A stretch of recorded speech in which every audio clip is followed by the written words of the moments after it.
In this video, I'm gonna break down four different scenarios where I almost went bankrupt. And if you think I'm being dramatic, then try this on for size. I know people personally, as I was going through my real estate journey, who went bankrupt with all four of these strategies that I'm gonna talk about. So let's jump into it. The first strategy is credit sponsorship. Now, some of these, as I go through them, you might be like, what the heck is that? And if that's you, good. That means you're watching this video at the right time so that you can learn about this stuff from I don't know if this would be an unbiased opinion, but from an accurate perspective, not somebody trying to sell you something, to hopefully help you avoid the mistakes. So what is credit sponsorship?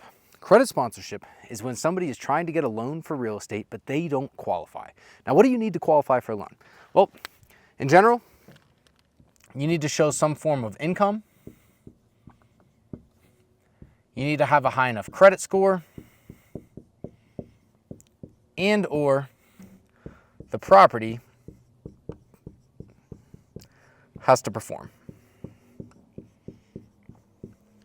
Now, fortunately and unfortunately, I guess we live in a world now where it is actually really freaking easy to get into real estate because there's all these creative finance strategies where you can get in with $0 of your own money. You can start from zero. And, you know, on the one end, it's like, that's what makes America great, I guess. But on the other end, there's a lot of people doing stuff that shouldn't be doing stuff. And that's one of the reasons why credit sponsorships come into play. Now, I have to start with this. Credit sponsorships are not inherently bad. You can make money doing them and they can be great. But let me show you what happens the majority of the time based on everybody I know and the people that I've seen have this stuff go south. The reason why credit sponsorship exists is so that somebody can come in and say, hey, I don't qualify for this property. Can you help me get this loan? So, for example, let's say that somebody needed a $1 million loan, right? And they say, hey, I don't qualify to get this loan. But can you, Ryan, come in and sponsor me to get this loan? And maybe I have a W-2 job, I've got a really high credit score. So I come in, and what happens is the LLC that's buying the property has the buyer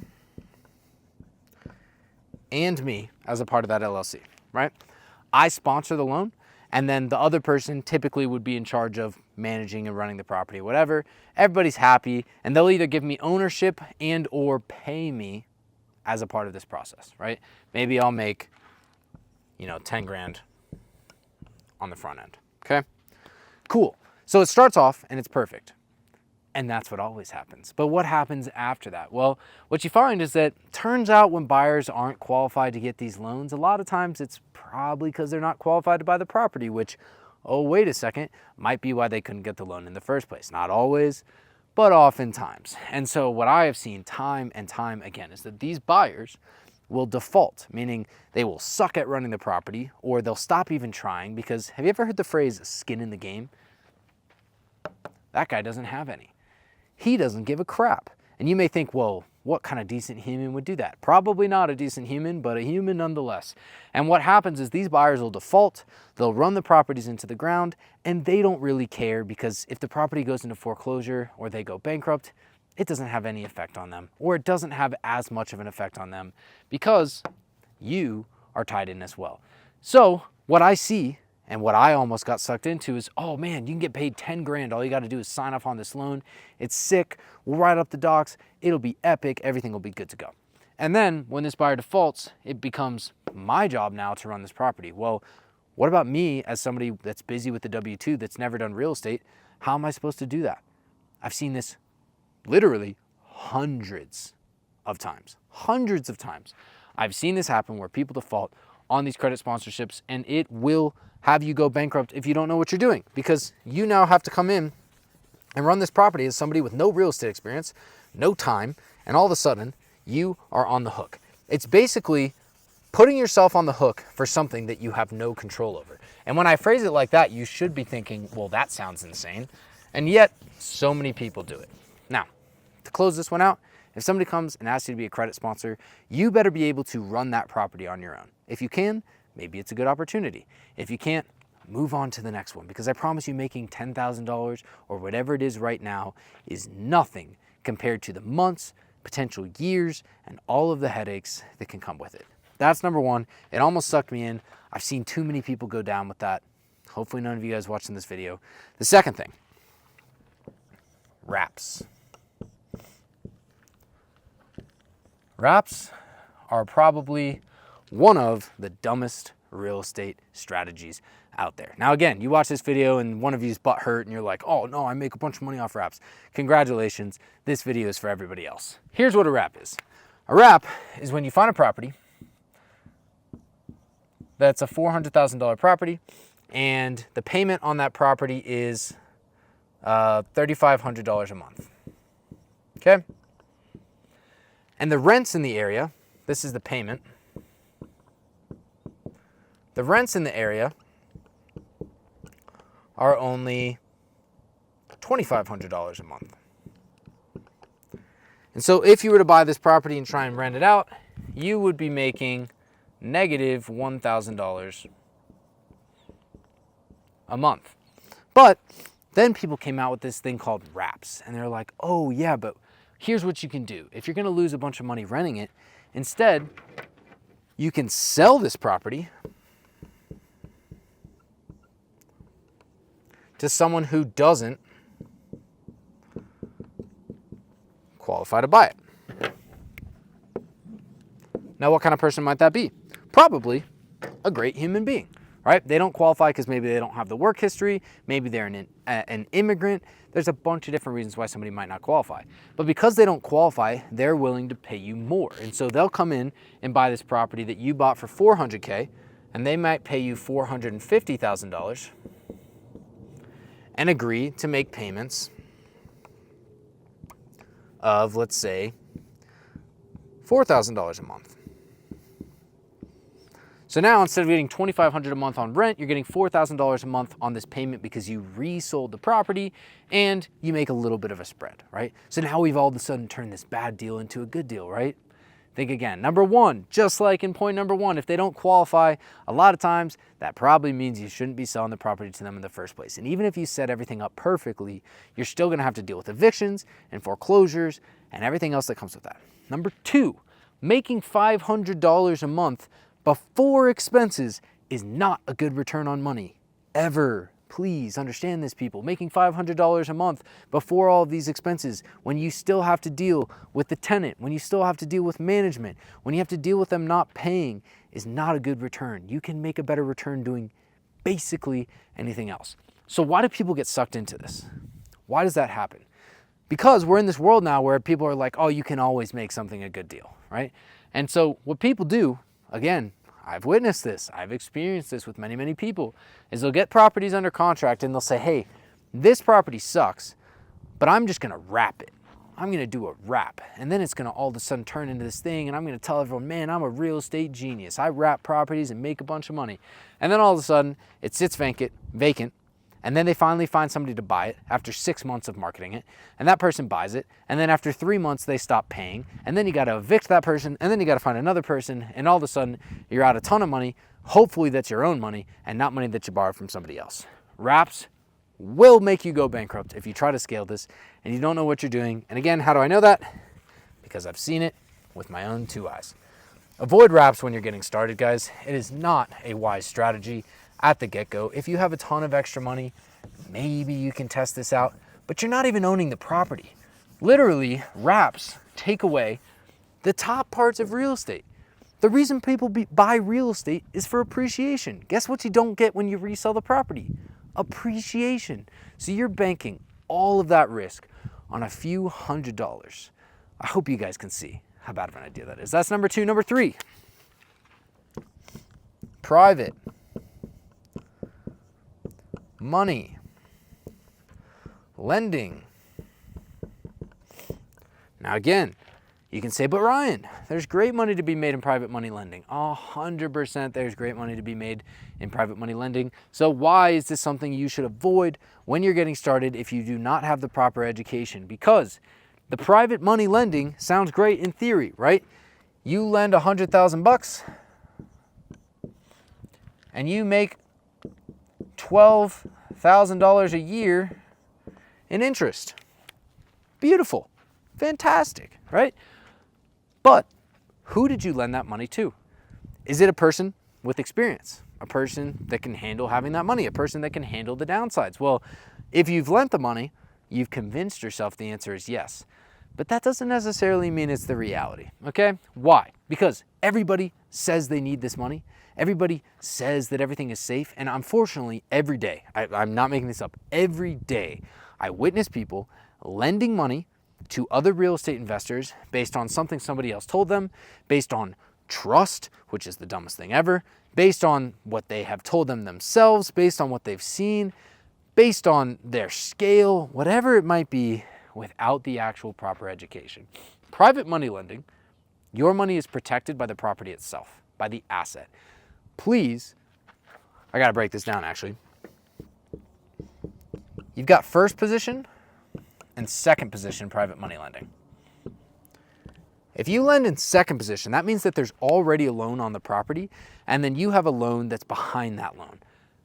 That's like the worst way to lend money, because then you're even less protected. You don't even get your money back until after a bank has foreclosed and gotten their money. If you're in first position, this is a much better way to do things. But just like with the wraps, just like with the credit sponsorship, if you all of a sudden have this deal go under and you have to foreclose on it, what are you gonna do? You gotta be able to manage the property. You gotta be able to finish that fix and flip if it's a flip. You gotta be able to handle renovations. You gotta be able to list these properties. So just like with this other stuff, we get told this hands-off passive stuff that isn't real. And the reality is, if you're lending private money, you darn well be either working with somebody that you personally know that has proof behind what they're doing, or you better be able to handle the deal yourself. Because if you can, well, banks private money lend, right? Big institutions private money lend. You can make a crap ton of money, but when you're getting started, people look at it through the wrong lens. They look at it as, oh, I can just put my money over here and I'll make this nice passive income and everything will be great. And that's because it's called the paper world, all right? You're living in the paper world where you only look at the high side. You only look at if everything goes right. You gotta look at the other side. And it doesn't make you a negative person, it makes you a realist, it makes you a real estate investor. Welcome to the world. The amount of people I've seen go bankrupt, lending private money to people that had no business with their money, I can't count them all on one hand. Painful, but true. That's number 3, private money lending. If you're getting started, I almost went bankrupt doing this stuff. And then the people that lent money instead of me, I watched them lose all of their money. So this one's like, it hits, right? This is reality. I see it every day. It stresses me out just even talking about it. Last one,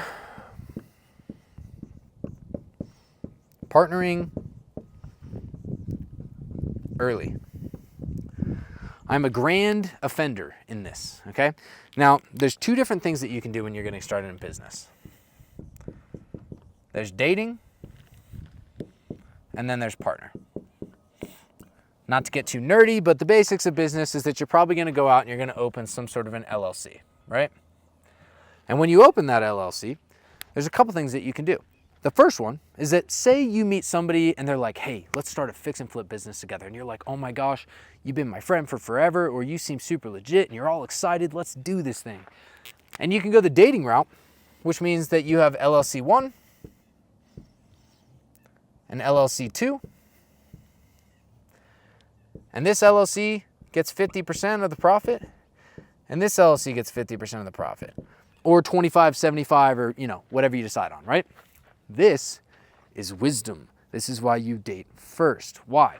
Because when you are going through this, what happens is it's not about the money. It's about how the person handles different situations. And you don't know this stuff based on your previous experience. You don't know this based on what anybody else says. The only way to learn truly how somebody operates a business is by operating a business with them or watching them operate a business that they already have. Why? Because this is where you pay attention to things like handling failure, handling emergencies, all these different things that can come up in business that you don't know how to expect. Because what if the person shuts down? What if they freak out? What if they back away, right? You need somebody that's going to be proactive, that's going to be easy to work with, that doesn't fight with you, all of this stuff. Again, it sounds like a joke. It's literally dating. It's learning who the person actually is. Now, the mistake is if you go this route, where you come over here and say, all right, we're just going to open up one LLC, And partner number 1 is going to own 50% of that LLC, and partner number 2 is going to own 50% of that LLC. And we're going to hire a bunch of employees, and we're going to share a bank account. And this might be offensive to some people, but this is the same thing as if you get married too quickly or you move in with somebody before you really should be doing that stuff. And you combine your finances and all this stuff when you're not actually tied together, and then everything ends up going downhill. Why? Because you didn't spend the time getting to know each other. When you partner too early, you end up splitting ownership in something that you have no business splitting ownership in. And A, you don't actually know who that person is. And B, what happens a lot is that the reality is this person shouldn't be your partner. They probably should have just been your employee. I'm speaking from my own experience there, right? You met somebody, you get all gung-ho, you see the vision, you got the dream, and you partner up with them, and it turns out they're a great person, but they're not a leader. They don't run the business.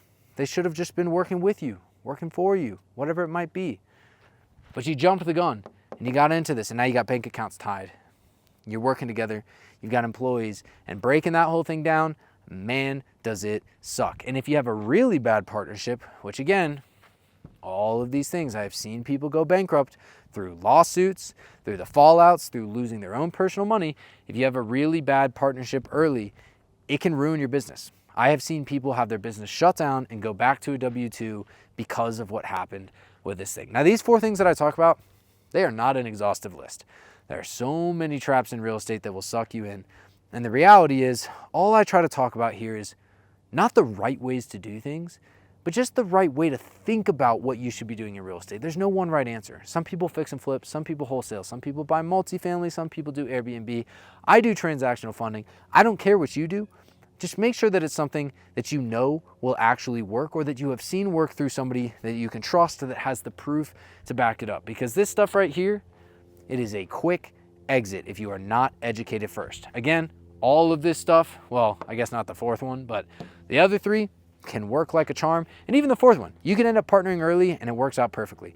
All of these things have caveats, but at the beginning, don't put yourself in a situation that you can't get out of. If I could sum up this entire video in one small section, it would be this.